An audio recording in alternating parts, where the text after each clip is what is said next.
السلام علیکم ورحمۃ اللہ وبرکاتہ۔ الحمدللہ والصلاة والسلام علی رسول اللہ، اما بعد۔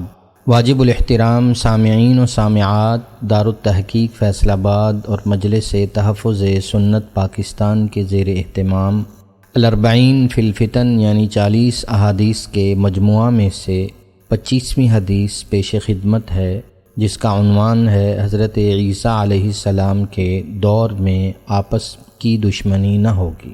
عن عبداللہ بن عمرو رضی اللہ عنہما قال قال رسول اللہ صلی اللہ علیہ وسلم فیبعث اللہ عیسیٰ ابن مریم کأنہ عروۃ بن مسعود فیطلبہ فیہلکہ ثم یمکث الناس 7 سنین لیس بین اثنین عداوہ۔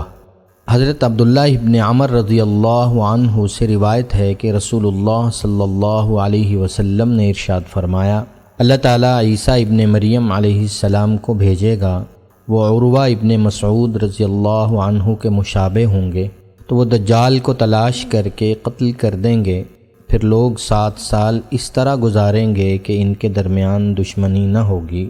مذکورہ حدیث میں سیدنا حضرت عیسیٰ علیہ السلام کے متعلق 2 باتیں بیان کی گئی ہیں۔ ایک یہ کہ ان کا ظاہری حلیہ صحابی رسول حضرت عروہ ابن مسعود رضی اللہ عنہ کے مشابہ ہوگا۔ دوسرا یہ کہ ان کے بے مثال دور حکومت میں باہمی حسد ہرگز نہ ہوگا۔ حسد و بغض کا خاتمہ بے مثل روحانی ترقی اور اعلیٰ اخلاق کی علامت ہے۔ حضرت عروہ ابن مسعود رضی اللہ عنہ کی شباہت حضرت عیسیٰ علیہ السلام سے ہوگی۔ حضرت عروہ بن مسعود رضی اللہ عنہ کا تعلق بنو ثقیف سے تھا۔ سن 9 ہجری میں جناب نبی کریم صلی اللہ علیہ وسلم غزوہ تبوک سے واپس تشریف لا رہے تھے کہ واپسی میں حضرت عروہ رضی اللہ عنہ بھی پیچھے ہو لیے اور مدینہ پہنچنے سے قبل نبی کریم صلی اللہ علیہ وسلم سے مل کر مشرف با اسلام ہو گئے۔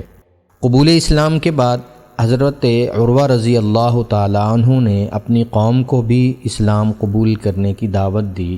اس وقت ان کو اپنے قبیلہ بنو ثقیف کے متعلق یہ گمان تھا کہ وہ ان کی دعوت کا مثبت جواب دیں گے، لیکن انہوں نے حضرت عروہ بن مسعود رضی اللہ تعالی عنہ پر تیر برسا کر ان کو شہید کر دیا۔